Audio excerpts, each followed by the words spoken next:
Assalamualaikum warahmatullahi wabarakatuh. Kembali lagi bertemu dengan Ibu di pelajaran seni budaya. Gimana kabarnya hari ini anak-anak? Sehat? Semoga selalu sehat dan jangan lupa tetap jaga kesehatan walaupun hanya di rumah saja.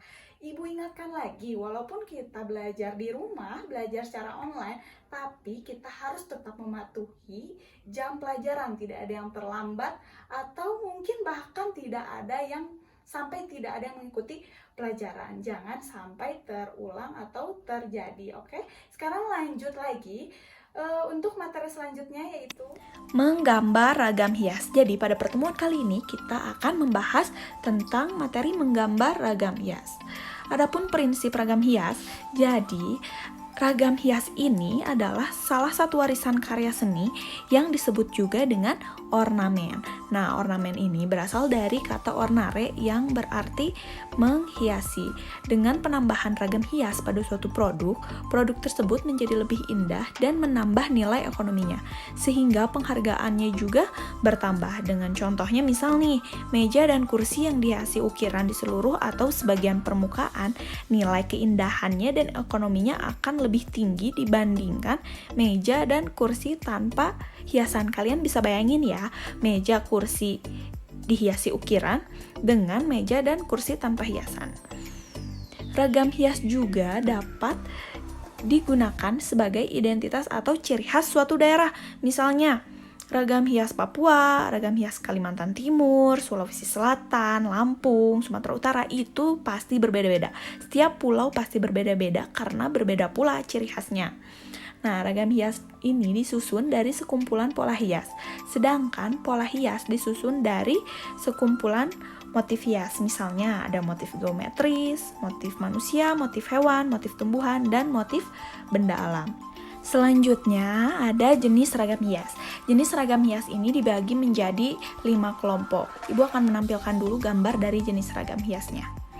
Nah, sekarang yang pertama itu ada jenis ragam hias geometris. Ada pada nomor berapakah jenis ragam hias geometris? Ternyata jenis ragam hias geometris itu terdapat pada gambar nomor 3. Karena geometris itu berasal dari kumpulan garis. Nomor 2 selanjutnya ada jenis ragam hias manusia, di mana gambarnya ini terdapat pada gambar nomor 4. Sudah terlihat ya, ada gambar manusianya di sini. Selanjutnya yang ketiga ada hewan. Udah jelas sekali nih, ini ada pada gambar nomor 1. Yang keempat ada tumbuhan. Udah jelas ya, tumbuhan ada pada gambar nomor berapa? Ada pada nomor 6, nomor 5 juga ada, nomor 2 juga ada. Dan terakhir 5 benda alam itu bisa di gambar nomor 2. Selanjutnya ada bahan dan alat menggambar ragam hias. Jadi sebelum kita menggambar ragam hias, kita ini harus mempersiapkan bahan dan alatnya. Ibu akan kasih tahu bahan dan alatnya. Bahannya ini dibagi menjadi 2, ada bidang gambar dan pewarna. Bisa kalian baca ya antara bahan dan alatnya, ini familiar untuk kalian dan pasti pernah kalian pakai. Pasti ini pernah kalian pakai bahan dan alatnya. Oke, selanjutnya ada teknik menggambar ragam hias. Yang pertama itu ada teknik mistar. Teknik mistar ini menggambar ragam hias dengan menggunakan alat bantu mistar atau penggaris dan jangka. Jadi sebagai contohnya ini ada segitiga, persegi, segi 5, segi 6, lingkaran, dan elips. Ini adalah, Ibu akan kasih contoh teknik mistar, gambar teknik mistar. Nah ini, coba kalian identifikasi ada gambar apa aja pada yang ada di gambar ini. Yang boleh komen ya, yang tahu boleh komen di bawah. Ada apa aja sih bentuk-bentuk yang ada pada gambar yang Ibu sajikan di teknik mistar ini. Ditunggu ya komennya. Selanjutnya ada teknik manual. Yang pertama ada teknik linear. Teknik linear ini merupakan cara menggambar dengan menggoreskan pensil atau pena yang menghasilkan garis, baik garis lurus, lengkung, maupun pertemuan beberapa garis. sekarang Ibu liatin contohnya. Nah, ini bisa kita lihat ya, terdapat ada kumpulan beberapa garis yang melengkung. Yang kedua ada teknik arsir. Teknik arsir ini pasti udah nggak akan aneh ya di kalian juga pasti mungkin pernah kalau lagi asal-asalan gambar tuh pasti tanpa sengaja kalian arsir.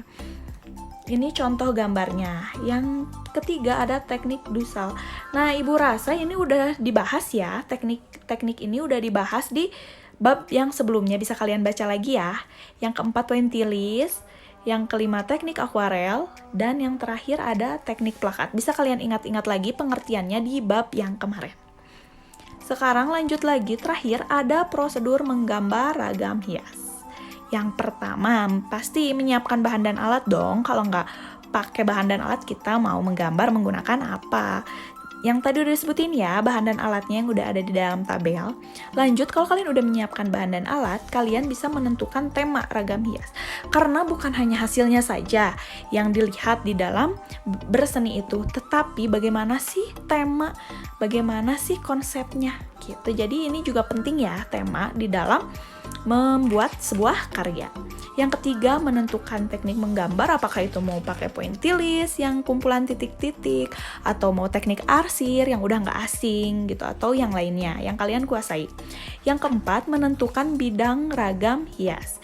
Yang kelima, membuat sketsa ragam hias, karena pasti nggak langsung bikin secara tebal ya, kita harus sketsa dulu, jadi kalau ada yang salah itu gampang terhapus. Yang keenam ada mewarnai ragam hias. Untuk apa gunanya mewarnai ragam hias? Untuk lebih agar karya kita lebih menarik, tidak hanya hitam putih. Walaupun karya hitam putih itu tidak salah juga sebenarnya dan tidak jauh lebih menarik juga, tapi bagaimana kita cara menyampaikan konsep itu sendiri dan hasilnya seperti apa. Dan yang terakhir ada penyelesaian akhir. Yang bagaimana sih penyelesaian akhir itu? Jadi penyelesaian akhir itu tindakan akhir dalam menggambar ragam hias, melihat keseluruhan gambar dengan cermat dan teliti. Jika ditemukan ada bagian gambar ragam hias yang belum sempurna, kita sempurnakan gambar tersebut dengan warnai atau menghapus bagian yang tidak diperlukan. Jadi sekian materi tentang menggambar ragam hias, cukup mudah kan? Semoga kalian bisa memahami, atau jika tidak dipahami kalian bisa tanyakan di grup WA yang sudah Ibu share format untuk menanya ya. Terima kasih atas perhatiannya. Wassalamualaikum warahmatullahi wabarakatuh.